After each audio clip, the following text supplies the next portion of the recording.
Okay, thank you. I knew it sounded kind of different, yes. So, all right.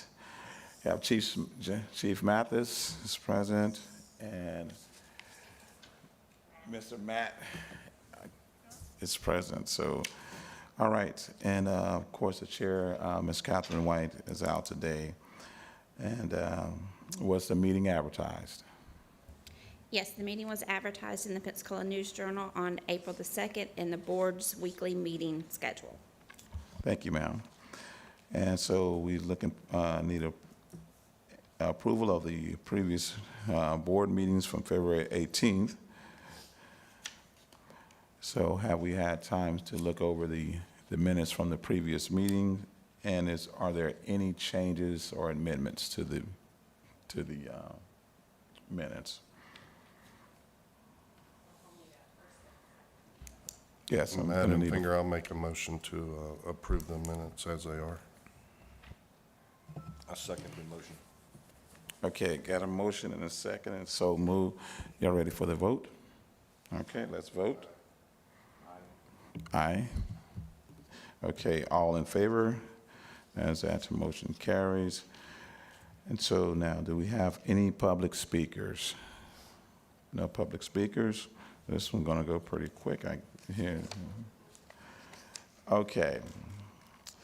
Now let's talk about the contract extension for the request from Lakeview of Opiates Program. Do you want to do the budget review first? Yes. Okay. Yes. Okay. Yes, opioid budget. I'm sorry. Jump right over that. So the opioid abatement budget, to date, we have received $7,146,139.55. We have obligated or committed $5,422,221.29. So that leaves us a remaining balance of $1,723,918.26. And just a reminder, our notice of funding availability will go back out June or July of this year for additional community partner applicants to be able to apply for that remaining funding. And then our first fiscal year notice of funding availability awardees are coming to an end. Their year to complete their funding requirements for a lot of them is May, which kind of leads into your next agenda item. Okay, so that was the first tranche that we did 2 years ago, correct? Mhm. Yes, sir. All right, so contract extension request for Lakeview Opiates Program. So, And I'm going to have them come on up and explain to you guys why they're requesting this additional time. Before they do, what was the original time that we? May of 2026, I believe. Nope, I'm sorry. The notice to proceed was issued April 9th of 2025, so it would have been April 9th of 2026. Okay. Good morning. Hi. We're requesting the extension because OPUS was funded through SAMHSA previously before abatement funding began. And SAMHSA funding ran through May of the year that we were funded, ran through the end of May. So we didn't start using abatement funding until June. So basically, we haven't used the last 2 months of the contract, and that's why we're asking, even though it was signed the beginning of April, if we can extend it to get the rest of the funds that we originally were awarded.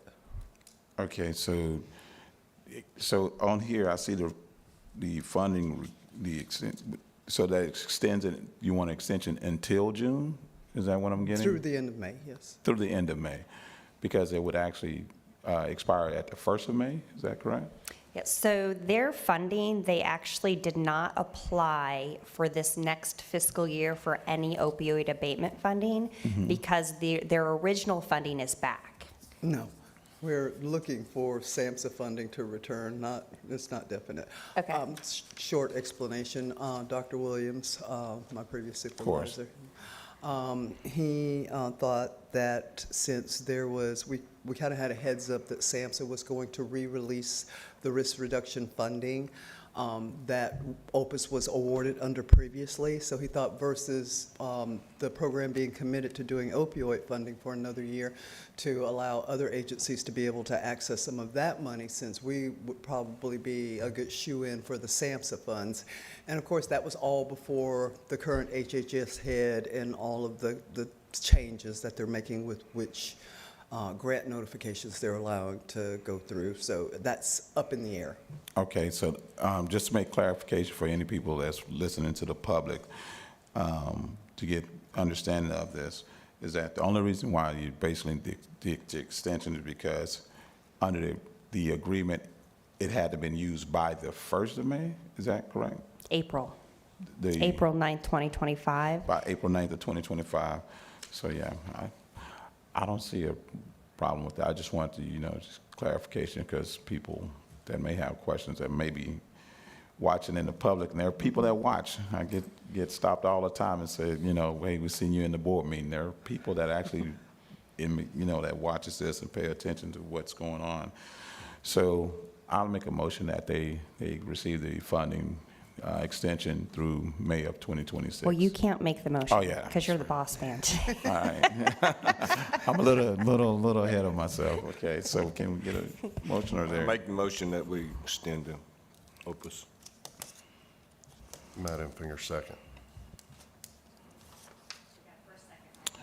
All right, so first, second, so we have any other discussion about it? Okay, call for a vote. Aye. Aye.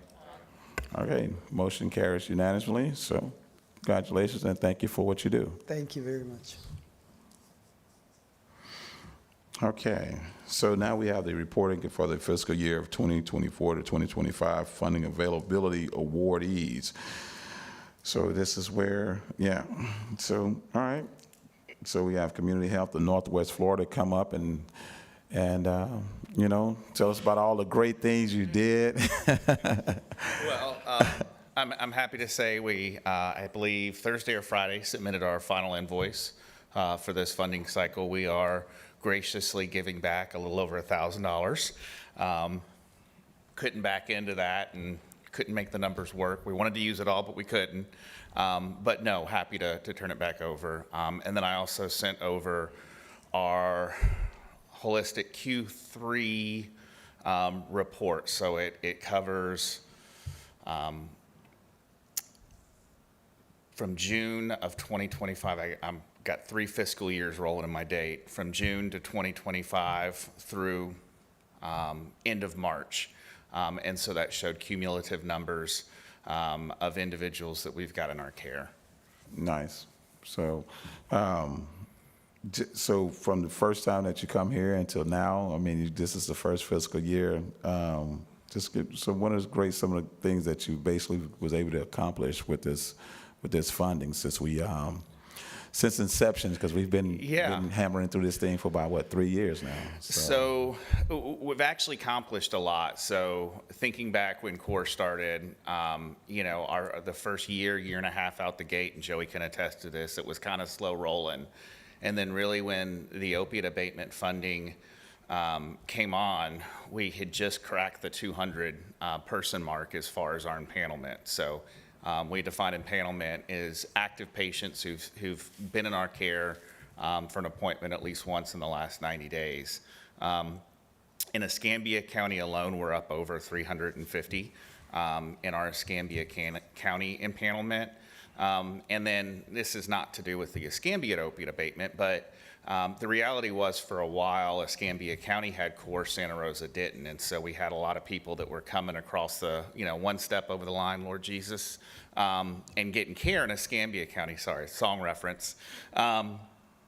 And we launched Santa Rosa CORE on January 1 and actually split all those patients and immediately moved them over. And so that just a one, we're going to serve everybody, but the fiscally responsible thing to do was to go ahead and move those over and properly allocate them in order not to supplant funds. And so that empanelment is up over, I think it's 78 or 79 in Santa Rosa County, and then we're up over 350 in Escambia County. We've had several, we call them our core children, pregnant mothers that come in that are still with child, get stabilized, cared for, and all of them are doing just being very successful. So we've learned a lot through this process. We've grown a lot. We've got our mobile site. We've got care delivery at our waterfront site, our Palafox site, our Jackson Street site. We're in the early stages of kind of diving into the data to see where the blank spots are in the county. We know that the north end of the county needs more resources, and we know that the west side in D2, when we look at the data of where the core patients actually live once they're stabilized, they're all out in D2 on the west side moving towards Perdido. And then if you map out all of the resources for MAT services and substance use services, there's really not a whole lot over there. So we're doing our thing. We're putting our thinking caps on and thinking, where's the need at? Okay, we've stabilized. People know who we are. They know what the core program is. They know that Escambia County supported it. So where's that next move? Do we need to expand or just continue to maintain what we've got? Thank you, sir. Thank you for all you do, and thank you for your team. I know it's it's definitely a task every day. So thank you all. Excited to where we are and where we're going from here. So awesome. It's been a great development. So awesome. Thank you. Thank you. Thank you, board. Okay. Next up is Mystery Village. Got that big building erected yet? Wishful thinking. We have started turning in some receipts for it, though. So slow progress, a long process that we did not expect, but we're moving forward. Hopefully, we'll be pouring the foundation for the CARES house within the next 3 months. Yeah. Sounds good. Yeah. Sounds good. So Waiting on paperwork, as usual. You guys understand that, I hope. I understand. So good. I hope everything else is going well. It is. Everything is going well. We're seeing record numbers coming in with ladies graduating. We just had a graduation a couple of weeks ago with 4 ladies graduating, and before that was 6. So we're seeing some great things happening with some great community partners that's around us here in the background, and amazing things happening. Absolutely. Yeah. Good. Thank you. Hopefully next time I'll have a whole lot more to report. Well, it's like that sometimes. That's a pretty serious undertaking. So things happen in construction that, sometimes just the wheels turn slow. So, Absolutely. but A lot Godspeed slower on your than what we would progress. like. Yep.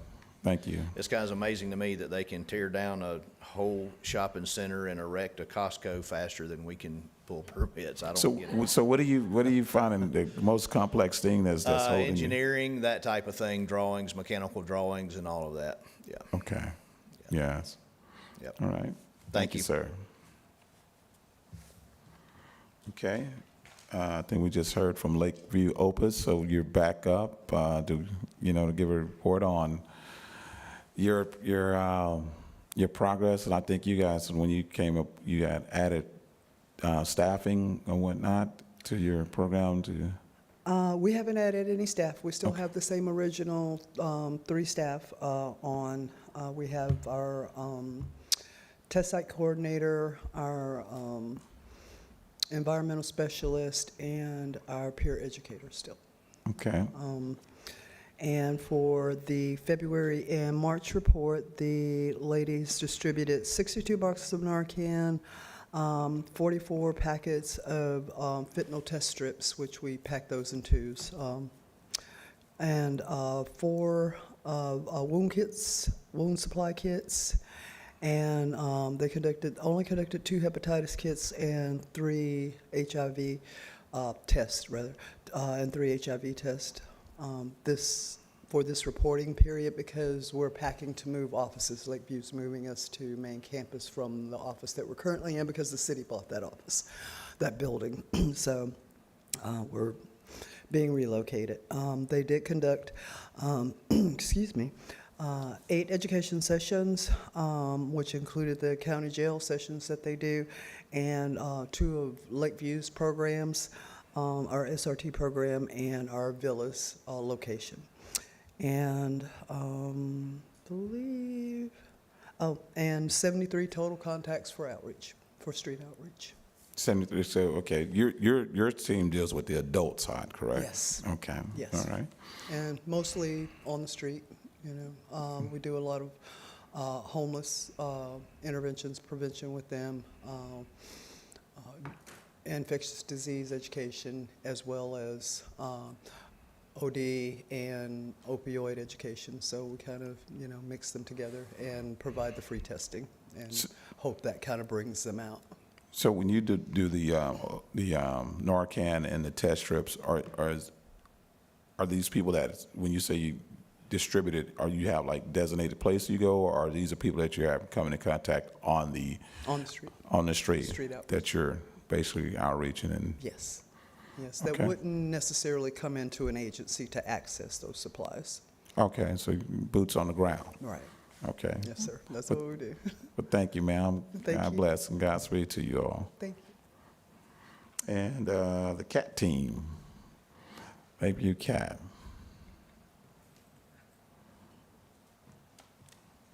Good morning. I'm Patty Hyde with Lakeview and the AIM, Adolescents in Motion, and CAT team. We have 9 clients right now. We just lost a case manager, so we have that position applied for or posted. We're doing a lot with interns, social work interns, teaching substance abuse group for adolescents. That's about it. We have, as I say, 9 clients right now. We have our weekly substance abuse group for them. We have a therapist who sees several of them in their home to include their family for therapy, as well as the group. And the groups continue to consist mainly of like kids from the Department of Juvenile Justice who have been referred for substance abuse treatment. Okay. Just in a generalization, what type of age groups are you seeing there that you're kind of dealing with? The last award was for 5 to 18-year-olds because we want to be able to work with kids whose family are the problem with substance abuse rather than themselves as well.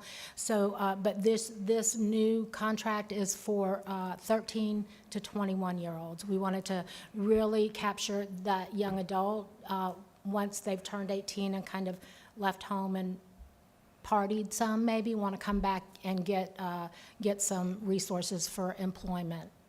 So in this, so would you, because of the new contract, would you stop seeing the ones from 5 to?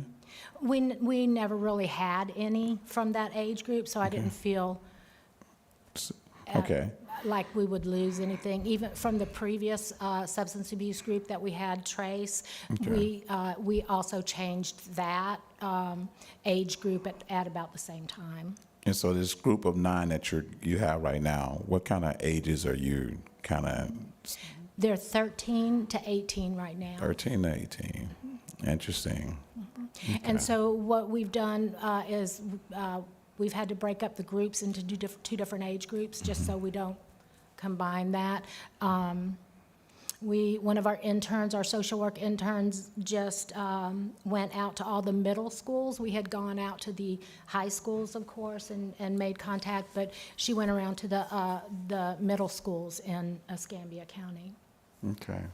Thank you, Ms. Patty. Greatly appreciate. Anybody have any other questions for Ms. Patty? Thank you all for what you do, and appreciate you, and Godspeed to you all. Thank you to y'all.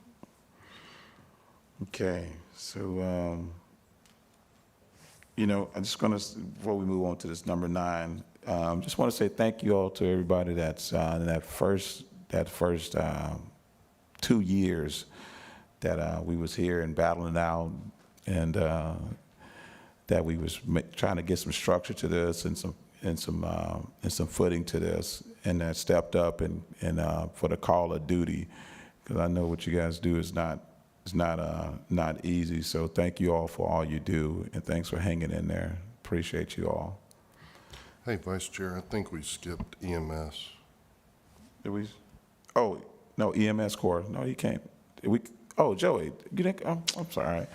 I get you and yeah, Walter together, because y'all, you guys right there in the same situation. I always kind of, since Walter came, Joey, I always forget about you, Joey. My bad. No problem.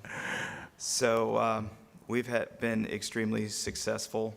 In fact, there's about to be a press release, but we have officially transitioned over 600 patients into long-term care.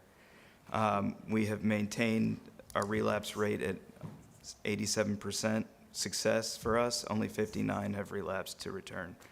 So we have still continued what we have started and what we have set out to do, which is to help the citizens make better choices, to get into the continuum of care, and to beat addiction.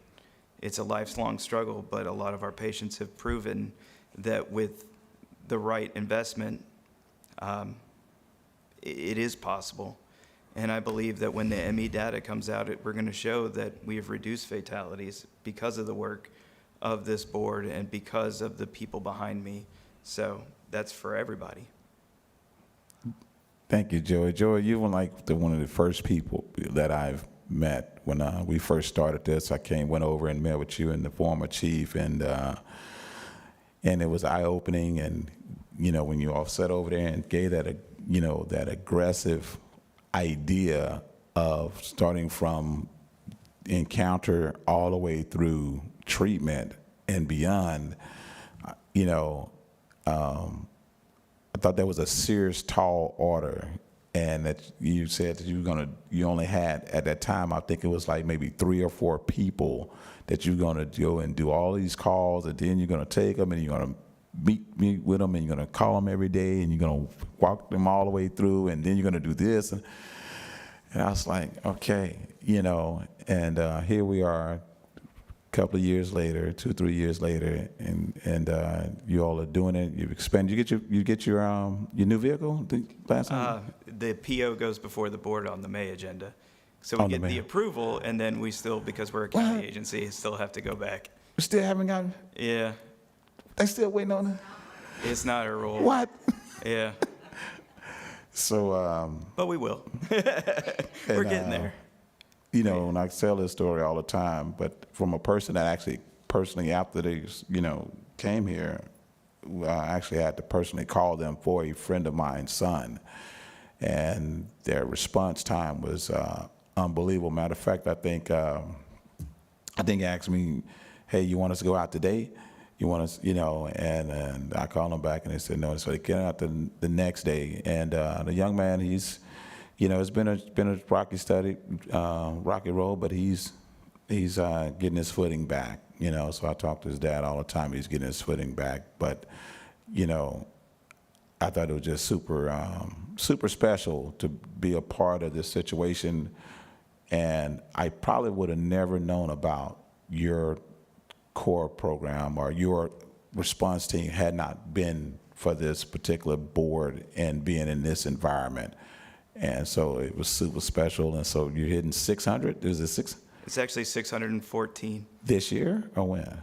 That's since we started back Back. at the end of 2023. Okay, man. And you said your percentage of recidivism is 13%. 13%. Man, that's outstanding. Awesome job. Y'all give them one. Awesome job. And you all are one of the greatest boots on the ground team, Dan, that's we have. Even though we have some other ones out here, and we got some new ones coming aboard, which is always exciting. And so kudos to you all, man. Tell the team, because you guys did some staff expansion also. Didn't you guys bring on like a nurse or two? Not as of yet. We have 4 nurses. They're doing great. We had a lead nurse to help kind of offset my workload. Right. But yeah, it's been the greatest honor to be a part of this, and it's It's not me, it's the team. They're amazing. And our Okay. patients. Well, God bless you all, and God keep you, man. So hopefully next time we talk, that number's been doubled, and everything is great. So, That's my goal. Awesome. Thank you all. Thank you. Thank you, Matt. Okay, so update on the fiscal 2025-2026 funding availability awardees. So I see some of the great ones out there in the audience today, so. So just to give you an update on them, just to remind you who got awarded, we have Brightbridge Ministries, EMS Corps, Health and Hope Clinic, Hope Above Fear, the Lakeview AIM Team, Ministry Village at Olive, Offensive, REAP, and then the YMCA partnering with Community Health. So they were issued their notice to proceed at the very end of March. So April this month is really going to be their first month of activity. So they probably don't really have much to report right now, but they have the green light, they have the go. So at the next meeting that we have, they should all be able to report on what they're doing and how it's going. So in that particular, the notice of proceed, so they can proceed and then they have to submit for reimbursement, is that correct? So are they still kind of, so in this up and coming county commissioner meeting, so they would be then kind of like given the green light for funding also, or? That's already happened. Okay, so, So we already have, the Board of County Commissioners have already approved your guys' funding recommendations. okay, We already have fully executed contracts with all of them. So they are just ready to go. And Ready to go. actually, 2 of them have already submitted reimbursements just for the last week of March. Okay. And payment is currently being processed. So they are full go. so what is Joey waiting on? So he's saying he has to wait on some funding. Oh, Joey, that's because it's county. So we have to do a purchase order, which allocates the funds for them to actually go out and order the vehicle. Okay. So that's just an So extra he's got step one we more have step. to take. Oh, okay, yeah, okay. Nobody else okay. has to do that. All right, okay. Okay, awesome. Anyone have any questions for Ms. or any? Do we know when we'll get any more money, or I know it randomly comes in, but It does randomly, and kind of looking at when we have received previous payments, it looks like we did receive a payment. The last one was September 10th of 2025, but we actually received 2 payments in 2025. We got one January 2025, and we got one September 2025.